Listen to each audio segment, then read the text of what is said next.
Monterey Bay Akvaryum Araştırma Enstitüsü'ndeki derin deniz biyologlarının keşfettiği, derin okyanusta yaşayan en büyüleyici ve gizemli yaratıklardan bir diğeri, sallanan ahtapot olarak da bilinen Opisthoethys'ler, içinde 24 tür bulunan Sirrete ahtapotların bir cinsidir. Flapjack ahtapot olarak da bilinen Opisthoethys cinsi, bu kafadan bacaklılar, sevimlilikleriyle internet dünyasının ve magazin haberlerinin bile baş köşesinde kendine bir yer kapmayı başarmış canlılardır. Diğer Sirrete ahtapotlar gibi Opisthoethys'teki ahtapotlar da genellikle küçüktür ve çoğu derin denizlerde yaşar. Opisthoethys türleri gözleme veya frisbee'yi andıran belirgin bir düzleştirilmiş vücut şekline sahiptir. Kolları bir deri ağıyla birbirine bağlıdır ve tamamen açıldıklarında onlara büyük bir şemsiye görünümü verir. Avlarını yakalamak ve manipüle etmek için kullandıkları büyük etkileyici gözleri ve gagaları vardır. Bazı türler parlak renkliyken diğerlerinin renklendirmeleri biraz daha açık veya koyu tonludur. 100 ila 2500 metre derinliklerde dolaşırken vücutlarını desteklemek, suda yüzmek, yemekleri olan minik kabukluları taşımak için kaslı ve perdeli kolları vardır. Çoğunlukla renkleri pembe ve kırmızı tonlarındadır. Bu kırmızı rengi kamuflaj yeteneğiyle yırtıcı hayvanlara karşı koruma sağlar.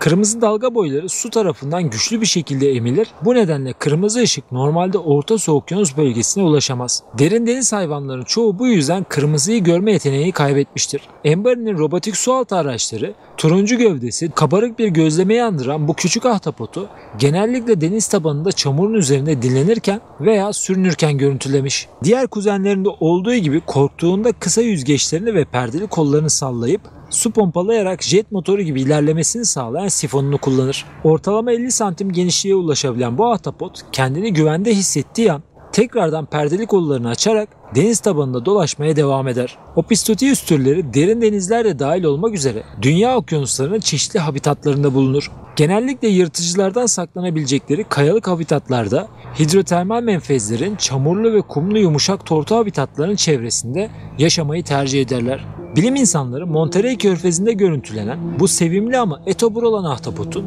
yeni bir tür olabileceğini ve çoğunlukla küçük kabuklular, yengeçler, solucanlar ve diğer omurgasızlar da dahil olmak üzere çeşitli avlarla beslendiğini düşünüyor. Opisthoethys türleri derin deniz ekosistemlerinde önemli bir rol oynar ve çeşitli diğer organizmalar için avcı ve av olarak hizmet eden canlılardır. Ayrıca okyanusun genel biyolojik çeşitliliğine katkıda bulunurlar ve denizdeki besin ağlarının önemli bir bileşenidir. Deniz biyologları bu ahtapotların gagalarının avlarını tüketmeden önce zehir enjekte etmek için kullandıkları benzersiz bir beslenme mekanizmasına sahip olabileceği yönünde de çeşitli kanıtlara sahip. Hatta bu sevimli ahtapotun diğer ahtapotlarla beslendiğine dair gözlemler de mevcut. Doğada hemen hemen her şeyde olduğu gibi hiçbir şey göründüğü gibi değil. Aksine oldukça şaşırtıcı. Opisthoethys türünün üreme biyolojisi tam olarak anlaşılamamıştır. Ancak diğer ahtapotlar gibi hem eşeyli hem de eşeysiz üremeyi içeren karmaşık bir yaşam döngüsüne sahip oldukları düşünülüyor. Yetişkin erkekler Histosolitus adı verilen özel kol uçlarını kullanarak sperm paketlerini dişilere aktarır. Paralarva adı verilen yavru ahtapotlar eşeyli üreme yoluyla üretilir ve yetişkinlere dönüşecekleri okyanus tabanına yerleşirler. Bu yüzden Monterey Bay Akvaryumu ile işbirliği içinde olan Embry araştırmacıları bazı örnekleri canlı olarak araştırılmak üzere yüzeye getirmeyi başardı. Birçok derin deniz canlısı gibi bu güzel hayvanlar da